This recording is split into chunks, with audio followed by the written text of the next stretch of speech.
तो hello and welcome back to the trading matrix. मेरा नाम है शिवा और चलिए मार्केट एनालिसिस शुरू करते हैं। चलिए मैं आपको दिखाता हूँ अब मैंने कि आज क्या क्या ट्रेड्स लिए और उनके पीछे का रीजन क्या था। तो पहले तो मार्केट आज कैप अप खुला और अपने इस दिन के क्लोजिंग के पास से उसने एक रेजिस्टेंस लिया, रेजिस्टेंस लेके नीचे आया हैवीली। अपने प्रीवियस डे के क्लोज के पास से उसने थोड़ा सपोर्ट लिया, एक लोअर हाई बनाया, फिर फर्दर नीचे गया, फिर इसने अपने वापस से पिछले डे के क्लोज के पास से थोड़ा सा सपोर्ट लिया और ओपन किया, उठा, ठीक है, अगेन एक लोअर हाई बनाया यहाँ पे। बट अगर आप देखेंगे तो ये लोअर नहीं बनाया था और प्लस एक W sort of a pattern बना रहा था मार्केट, है ना, W sort of a pattern बना रहा था यहाँ पे। तो मैंने जब देखा कि मार्केट ने पिछले डे के क्लोज को ब्रेक किया तो इस कैंडल पे इस कैंडल पे जब ब्रेक किया इसने, अगर मैं थोड़ा क्लोज से दिखाऊं आपको, ये जो 1054 की कैंडल है, इस पे जब मार्केट ने पिछले डे के क्लोज को ब्रेक किया और उसके बाद में मैंने एक कंफर्मेशन के लिए और वेट किया, मैंने देखा कि 50 EMA को भी इसने ब्रेक कर दिया अच्छी मोमेंटम के साथ में। तो मैंने इस कैंडल पे जब मुझे कंफर्मेशन मिल गया 1057 वाली कैंडल पे, तो मैंने ये 11 बजे वाली कैंडल पे एक लॉन्ग एंट्री बनाई और मैंने अपना टारगेट ज्यादा बड़ा नहीं रखा। मैंने अपना टारगेट जो है ये जो 200 EMA दिख रहा है, मैंने इसको ही अपना टारगेट रखा था। लेकिन मार्केट तो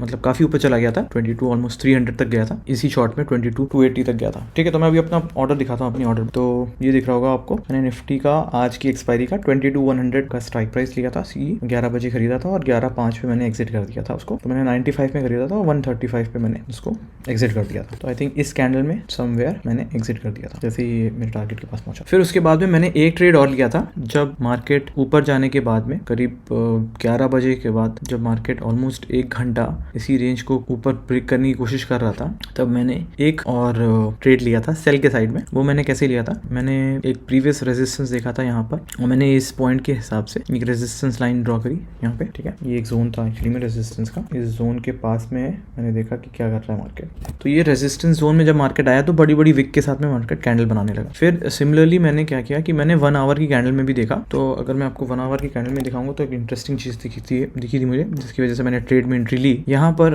12:15 पे 1 घंटे की कैंडल में मार्केट ने ग्रेवस्टोन डोजी बनाई थी मेरे रेजिस्टेंस पॉइंट के पास से ही, और प्लस इसने क्लोजिंग जो दी थी इस ग्रेवस्टोन डोजी की वो 200 EMA के नीचे दी थी। तो ये मेरे लिए एक अनदर कॉन्फ्लुएंस था कि मैं ट्रेड ले सकता हूँ सेल की साइड में। तो मैं वापस से 3 मिनट की कैंडल टाइम फ्रेम पे गया और 3 मिनट के टाइम फ्रेम पे, तो अगर 1:25 की कैंडल दिखाऊंगा आपको, तो ये कैंडल थी 1:25 की, आई थिंक ये वाली कैंडल, इसी कैंडल में मैंने एंट्री करी थी, क्योंकि जब मुझे देखा कि मार्केट ने इसी लो के पास से सपोर्ट भी ले रहा है, प्लस ग्रेवस्टोन डोजी भी बनाई थी, तो मैंने इसी कैंडल में एक एंट्री ले ली थी। और ये मेरा स्टॉप लॉस था छोटा सा, ठीक है, 10-15 पॉइंट का स्टॉप लॉस रख के मैंने एक एंट्री करी थी। और सडनली उसी कैंडल पे मार्केट ने एक मेरे को अच्छा टारगेट दिया। इसको मैंने ट्रेल किया था अच्छा खासा, 41 पे एंट्री किया था मैंने, 350 पे जाके उसको एग्जिट किया था। मार्केट काफी नीचे गया था, आई थिंक 380 समथिंग तक गया था, बट मैंने मोस्ट ऑफ द प्रॉफिट ले लिया था ये एक फ्लो में जब ये गया था, राइट। तो अगर मैं आपको दिखाऊं, ये है वो शायद से, राइट। तो वो ऑलमोस्ट 400 तक गया था, बट उसके बाद में सडन शूट होने के बाद में वो मार्केट नीचे आया, फिर थोड़ा कंसोलिडेट किया,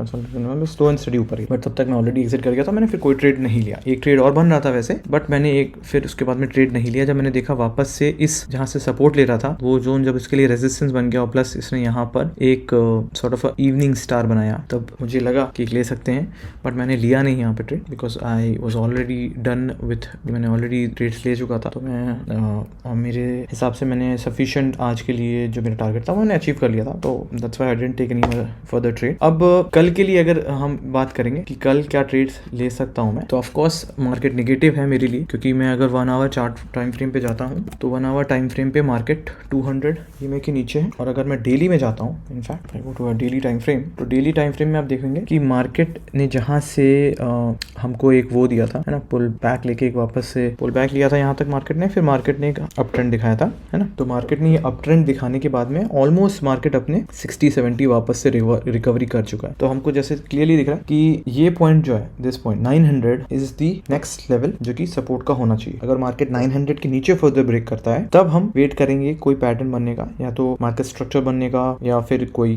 कैंडल पैटर्न बनने का, एंड बेसिस दैट हम सेल के साइड ही जाएंगे। अभी हम बाय के साइड नहीं जाएंगे। बाय के साइड हम तब प्लान करेंगे जब हमको मार्केट जो है 1 आवर टाइम फ्रेम में इस सपोर्ट जोन के ऊपर जाता हुआ दिखेगा, 22,100 के ऊपर जाता हुआ दिखेगा, then will plan again for a bye. तो that's it guys for today, और मिलते हैं नेक्स्ट वीडियो में। Thank you.